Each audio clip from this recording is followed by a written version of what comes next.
Good morning students. आज हम lesson number 25 पढ़ेंगे, हमारी पृथ्वी और अंतरिक्ष।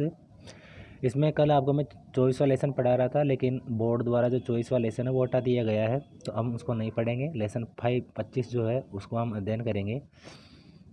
गर्मियों में बबलू बबलू अपनी माँ के साथ छत पर सोता था।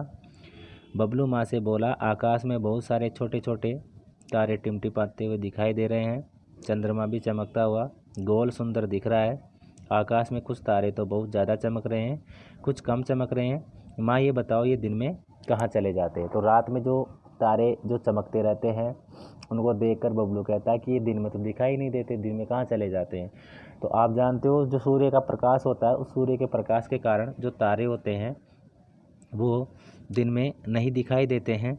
तो माँ कहती है, बेटा ये तारे दिन में कहीं नहीं जाते, सूर्य के तेज़ प्रकाश के कारण हमें दिखाई नहीं देते, अंधेरा होने पर दिखते हैं। बबलू कहता है, पर माँ अंधेरे में तो हमें कुछ नहीं दिखता। तो माँ कहती है, बेटा इन तारों में स्वयं का प्रकाश होता है, ये हमारे सूर्य के तरह ही हैं, पर बहुत बहुत दूर है, इसलिए छोटे छोटे दिखते हैं। अर्थात सूर्य हमारे पास है और जो तारे होते हैं वो तारे हमसे बहुत दूर होते हैं और एक तरीके से हमें छोटे दिखाई देते हैं। तो बबलू कहता है, अच्छा चंद्रमा हमारे पास है इसलिए बड़ा दिखाई देता है। तो माँ कहती है, हाँ, चंद्रमा का स्वयं का प्रकाश नहीं है, वह सूर्य के प्रकाश से चमकता है।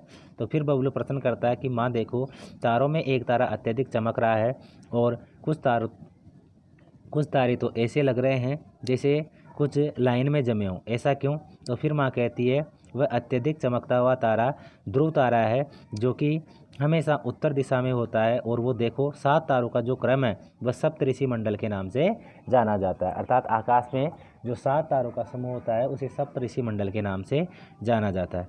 रात्रि में ध्रुव तारा यात्रियों को दिशाओं का ज्ञान कराने में सहायक होता है, और जो ध्रुव तारा होता है उससे उत्तर दिशा का अंकन किया जाता है। बबलू कह रहा है, बबलू अपनी माँ से चंद्रमा पर जाने के लिए कहता है। माँ कहती है कि बेटा, वहाँ पर जाने के लिए विशेष प्रकार के यान का उपयोग किया जाता है, साथ ही जाने से पहले कई तरीके की तैयारी की जाती है। भारत से भी कई यात्री अंतरिक्ष में गए, उन्होंने अंतरिक्ष से पृथ्वी को देखकर कई महत्वपूर्ण जानकारियाँ भी दी है। आओ इनसे मिलेंगे।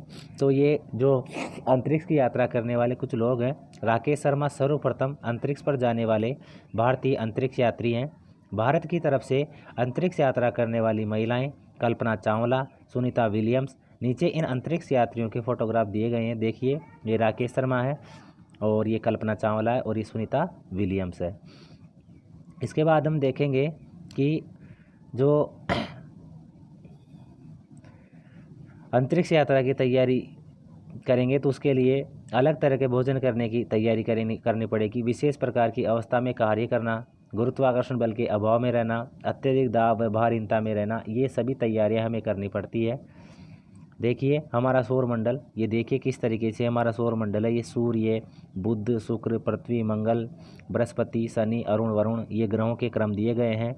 ठीक है, सूर्य से दूरी के अनुसार ये सभी, तो हम इनका आसानी से पता लगा सकते हैं। चंद्रमा का आकार एकम से लेकर पूर्णिमा तक बढ़ता है तथा उसके पश्चात घटता है, और अमावस्या के दिन चंद्रमा दिखाई नहीं देता। अर्थात जो अमावस्या होती है उस दिन काली रात होती है, उस दिन चंद्रमा दिखाई नहीं देता, और जो पूर्णिमा होती है उस पूर्णिमा को जो पूरा चंद्रमा है वो दिखाई देता है। ठीक है, इसके बाद में हमने इस लेसन में सीखा, आकाश में सूर्य, चंद्रमा, तारे आदि होते हैं। ध्रुव तारा उत्तर दिशा को दिखाता है। चंद्रमा का आकार घटता और बढ़ता रहता है, अर्थात कभी चंद्रमा छोटा हो जाता है तो कभी बड़ा हो जाता है। हमारे सूर्य के 8 ग्रह हैं, अर्थात सूर्य के आसपास जो ग्रहों की संख्या है वो 8 है, इसके जो चारों ओर चक्कर लगाते हैं। ठीक है, तो ये जो लेसन है, ये लेसन हमारा कंप्लीट होता है। ठीक है, इस लेसन में हमने देख लिया सौरमंडल के बारे में, जिसमें सूर्य होता है और उसके चक्कर लगाने वाले ग्रहों का समूह होता है। सबसे पहले बुध, शुक्र, मंगल, बुध, शुक्र, पृथ्वी, मंगल, बृहस्पति, अरुण और वरुण, ये 8 ग्रह हैं। ठीक है, और सबसे बड़ा जो ग्रह है वो बृहस्पति होता है, और सबसे जो छोटा ग्रह है वो बुध ग्रह होता है। ठीक है, जो बुध ग्रह है वो सूर्य के सबसे पास में स्थित है। ठीक है, तो वहाँ पर जो जीवन के लिए जो मतलब जीवन जीने की जो एक तरीके से हम कहें तो संभावनाएं बहुत ही कम है, क्योंकि वहाँ पर जीवन नहीं पाया जाता, बहुत ही गर्म है।